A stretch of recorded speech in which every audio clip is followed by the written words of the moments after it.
You ever see a couple looking so good that you just knew they were hiding something? Well, Paul and Carla weren't just keeping secrets. They were concealing something far more sinister. They looked like the perfect match. Young, attractive, and madly in love. But instead of date nights and romantic vacations, the idea of bonding involved making people vanish under chilling circumstances, leaving families shattered, and ending lives in horrifying ways. This is the truly disturbing story of how one of Canada's most infamous couple turned love into something truly dark. Let's start with Paul. He was 23 from Scarborough, Ontario. On the surface, he seemed, like a nice, clean-cut guy. But behind that golden boy smile was a deeply disturbed individual. He grew up in a toxic household. His dad had a criminal past involving really disturbing offenses. And Paul, well, he followed a dark path as well, only he was really worse. Then we have Carla. She was 17. She seemed like your typical small town girl, smart, pretty, and seemingly sweet. But when she met Paul, it wasn't just love, it was obsession. And if he said jump, she'd say, should I bring someone along for the ride? So for 3 years after Paul and Carla met, Paul was out there terrorizing women. He had attacked multiple victims, always targeting young women in their late teens or their early 20s who were, walking home alone, and then they'll just ambush them in isolated places. But he actually never took their lives. He became famously known as the Scarborough Predator. Now here's the wild part. Police actually had a composite sketch that looked exactly like Paul. But guess what? His own friends and even Carla saw it and seemingly said nothing. They were like, that guy kind of looks like Paul. Meanwhile, Paul was only just getting started. And Carla, instead of going to the police or escaping, she shockingly chose to help him, which was actually not shocking considering that she was actually madly in love with him. Now, this is where things get truly disturbing. Paul had developed an unhealthy obsession with Carla's 15-year-old sister, Tammy. And instead of shutting that down immediately, Carla went like, hey, I've got an idea. One Christmas Eve, Carla stole animal tranquilizers from her job because what's love without a little felony, I guess? And she drugged her own sister so Paul could take advantage of her. But things went horribly wrong. Tammy choked and tragically didn't survive. So what did Paul and Carla do? Call 911? Nope. They cleaned her up, put her in bed, and played all innocent. The interesting part was the police actually got their story, ruling it an accidental death. About a year later, Paul and Carla were on the hunt again. And this time, the target was a 14-year-old girl named Leslie. She had been locked out of her house after missing curfew, and unfortunately, she crossed paths with Paul.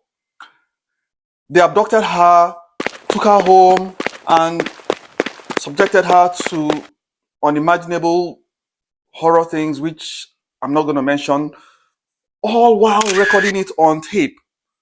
And after holding her captive for over 24 hours, they unfortunately unalived her, dismembered her remains, and encased them in concrete. I mean, that's a whole new level of depravity. And just days later, guess what these two did? They literally got married. And while Leslie's remains were being discovered, Carla was out there in a big white dress, smiling for wedding photos, like, nothing happened. The audacity. The next victim was 15-year-old Christine. Paul and Carla had lured her into their car by pretending to need directions using a map. And when Christine looked at the map, Paul attacked her from behind and forced her into the front seat. And from the back, Carla restrained Christine by pulling her hair. And for 3 whole days, they tormented and harmed her again and again, and as usual, recorded everything. But unlike Leslie, they didn't even bother wearing disguises, And Christine saw their faces, so they knew they had to, unfortunately, unalive her. And after Christine failed to arrive home, her parents became convinced something terrible had happened and then notified the police. And within 24 hours, investigators assembled a team, searched Christine's after-school route, and found multiple witnesses who had seen the abduction from different locations. They even discovered Christine's shoe in a parking lot near the scene. And for years, Paul had been lucky. In fact, too lucky. But 2 years later, karma eventually came knocking really hard. Eventually! First, police got DNA results from the Scarborough Predator case that I mentioned earlier, and guess what?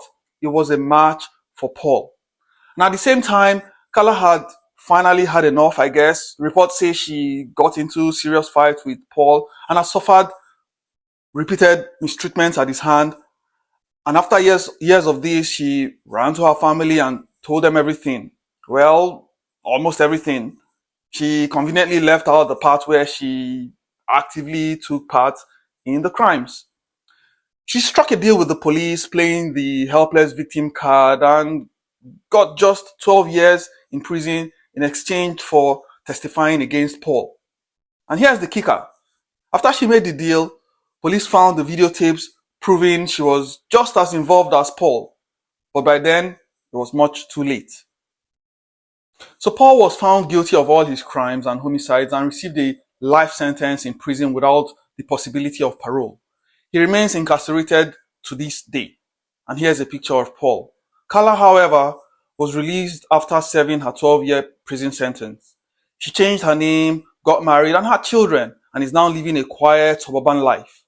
Her freedom is often regarded as one of the most controversial aspects of Canadian crime history. And here's a picture of Karla, and now here's also a picture of both of them at the time. The story of Paul and Karla illustrates how love can sometimes lead people down a dark and dangerous path. Their partnership was deeply disturbing, and their actions left a lasting impact in Canadian crime history. So, what are your thoughts? Was Karla a victim, or did she manipulate the situation? Share your opinions below, and if you found the story intriguing, feel free to like, subscribe, and enable notifications for more compelling true crime content. I'll see you in the next video. Cheers.